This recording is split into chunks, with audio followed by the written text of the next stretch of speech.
Alright, so I just finished watching the Bob's Burgers movie, and I'm going to do a review of that one. But first, let's discuss this, okay?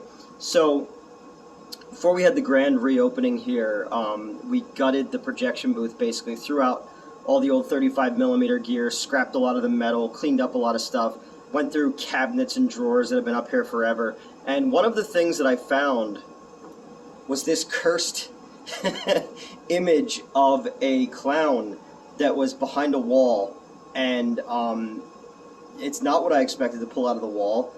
So I just thought that I would bring that up tonight because I think I mentioned it in the Mission Impossible episode. So I just wanted to share this little bit of nightmare fuel with you. And it says, X gon' give it to you. So, I don't know what the fuck was going on before I got here. So, yeah, Bob's Burgers.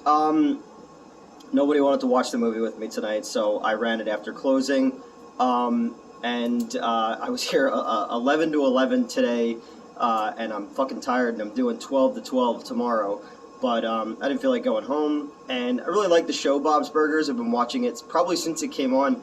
It's weird to think that it's been on since like 2012, I think, because I know that I used to watch it, the reruns of it on Netflix when I lived in Tucson.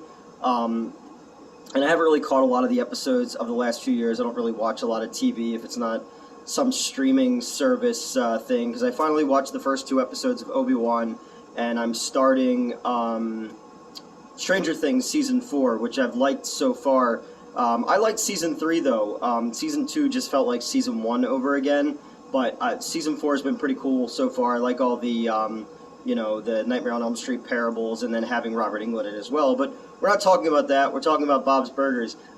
It's a show that I find to be very charming. I love the family dynamic of it. It feels a lot like good episodes feel like early Simpsons, where there's a strong family dynamic, good musical numbers. I love the musical numbers and the parodies that they do on Bob's Burgers. The Blade Runner one not too long ago was fucking brilliant. And like the Die Hard and Working Girl one and shit like that, I just think is really, really funny. And I love the interpersonal dynamic between the family and the banter that they have. And that's kind of where this movie works best as well, is when they're just kind of riffing off of each other. And again, this movie is a musical as well. It's amazing. I love 2D animation, so it was really cool to see the movie was 2D animated. It doesn't have the scope of a Simpsons movie, of a Beavis and Butthead Do America, of a South Park Bigger, Longer, and Uncut. It feels like a long episode of the show, which is good because you're not trying to break new ground or anything like that. But with that said, this movie should have gone direct to Hulu or whoever has Fox's stuff. We were watching Firestarter a couple weeks ago, and it really wasn't even worth doing a review of because I'm like, this is terrible. Like, there's nothing. The original movie's fine for what it is. A lot of people have like a lot of strong feelings about the original Firestarter. It was never really one of my movies that I watched a lot when I was a kid. I think I watched Cat's Eye a lot more if we're going to talk about young Drew Barrymore movies, and of course E.T. was my first word. But like that one went to theaters, and I didn't book it, but we got it. But it also opened on Peacock, I think it was. And we're in this place now where if we talk about what I said in the Mission Impossible Top Gun review, I say that like it's amazing to see these kind of movies on the big screen, And this movie, as funny as it was, as enjoyable as it was, it's got a good mystery story to it and all. This probably should have gone direct to streaming, especially with the delays with all the movies and COVID and stuff like that. I could have seen this one just going direct to streaming and probably being better received than in theaters, because people have been coming out to it all weekend, and that's good because there are a lot of Bob's Burgers fans. I don't know how it's going to do overall, but certain movies now with all these different streaming services, I feel like the companies should be picking and choosing their battles and sending stuff to different places. I love more content in theaters, but this is probably the kind of thing that I could have seen at home and enjoy just as much as seeing it in the theater by myself.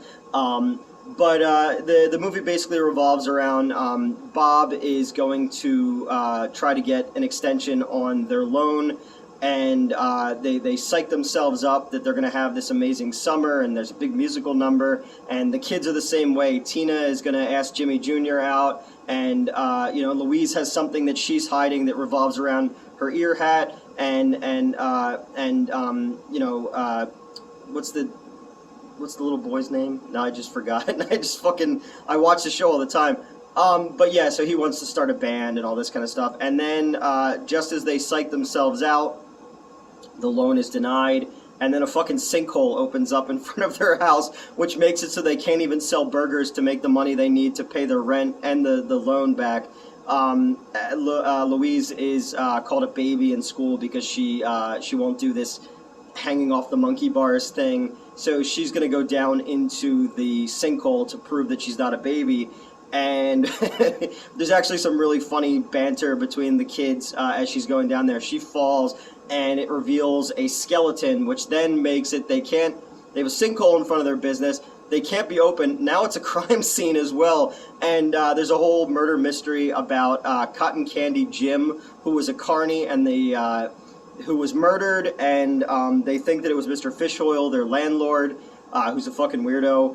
And the kids realize that if the shop closes down, they lose everything, and they need to save the business because Bob is losing his shit. And at the same time, Louise can prove that Jean is the boy's name, can prove that she's not a baby. So they're gonna solve the murder mystery, which takes them to like Carniopolis, which is like a part of the town that nobody goes to, where all the carnies live, and they have a whole song and dance number about being carnies. That kind of stuff is really funny. There's some great lines in the movie, and not to give away the mystery, but it works. It all hangs together as a mystery story, and there's some great action set pieces in it. I love the chase underneath the boardwalk where they're in a clam car, and the killer is in a lobster car, and there's just some really funny sight gags for that. The animation is absolutely beautiful. The songs are great. Again, it lacks the scope of when you see something go to the big screen like this. You look at something like Beavis and Butthead and South Park and The Simpsons. Even like Batman the Animated Series, the Mask of the Phantasm is my favorite Batman movie ever as a whole. Something like that has a lot more scope to it. So I would say check this one out in the theater if you're a big fan of Bob's Burgers. But if you're just like casual and you want to wait till it comes on streaming, you're not really missing anything. A lot of good puns in it. I love a good pun. Some really fun throwaway gags. That's kind of my favorite thing about the show, is some of the throwaway lines that they have for each other that like caught me off guard with stuff. So I laughed. I had a good time with it. I just feel like certain things maybe are better off going direct to streaming, and then certain other things are better off going direct to theaters. Even there's a fucking Adam Sandler movie coming out called Hustle, which was shot in the Philadelphia area. Parts of it were shot in the Oaks Convention Center, where like the Too Many Games convention is and all that kind of stuff. And the movie poster that we have hanging in the lobby is like select theaters and Netflix, and Netflix is like fucking huge on the thing. And I was like, why are we shilling for the thing that's going to eventually kill this industry, But I don't know. It is fucking what it is. I still need to see Chippendale Rescue Rangers, the movie. I have been putting it off. Everybody's telling me that it's fucking incredible. So, and it's a children's movie that revolves around human trafficking, so that's fun. They said it's like a spiritual successor to Who Framed Roger Rabbit. Sorry, I've got like tired brain tonight. So I'm gonna check that one out. I really don't have any interest in the new Jurassic Park movie. I only saw the last one for a review for the other show that's never gonna air.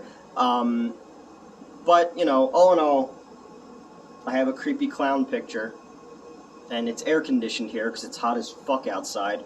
So that's it. Bob's Burgers.